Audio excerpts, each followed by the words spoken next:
আমি ধন্যবাদ এবং কৃতজ্ঞতা জানাচ্ছি আজকের উপস্থিত গণ্যমান্য সুধীজন এবং সাংবাদিক বৃন্দ।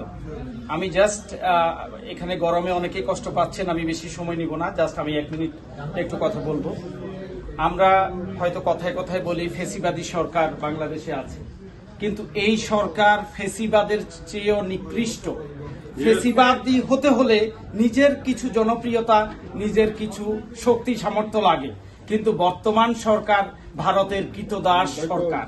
তারা ভারতের কেনা গোলাম হিসেবে কাজ করছে। তারা আসলে ফেসিবাদী চরিত্রটাও হারিয়েছে এই সরকার।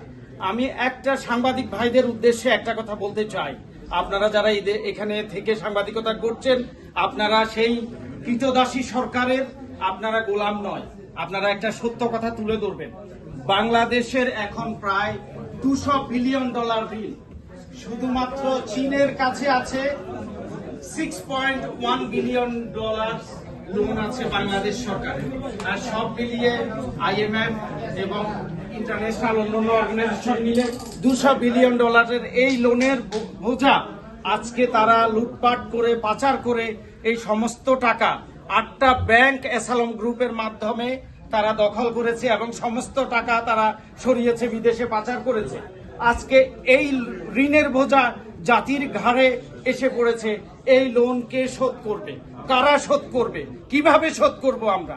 এই জিনিসটি বলার এবং লিখার সময় এসছে। এবং বাংলাদেশে জানেন আপনারা, কেউ কথা বলতে পারে না, গণতন্ত্রের জন্য কেউ রাস্তায় নামতে পারে না, যেখানে মানুষকে গুলি করা হচ্ছে নির্বিচারে। আমাদের সৌভাগ্য আজকে আমরা বিদেশের মাটিতে কথা বলতে পারছি। কানাডার মতো একটি G8 ভুক্ত দেশের আজকে নতুন কমিটি দিয়েছে, অত্যন্ত শক্তিশালী এবং স্বচ্ছ চরিত্রের এবং মেধাবী নেতৃত্ব বিনিময়ে এই কমিটি গঠিত হয়েছে। এবং আপনারা জানেন কানাডা 100টি বাংলাদেশের সমান প্রায়, এখানে 2টা কেন 4টা কমিটি হলেও এই দেশের কার্যক্রম পরিচালনা করা অত সহজ নয়, অনেক কঠিন।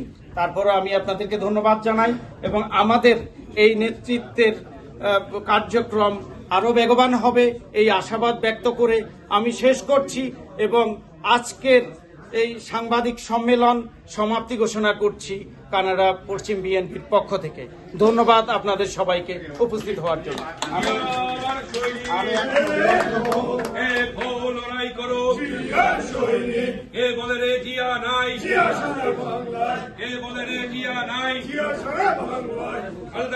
এগিয়ে চলো, আমরা আছি তোমার সাথে। আরেক জিয়া এগিয়ে চলো, আমরা আছি তোমার সাথে।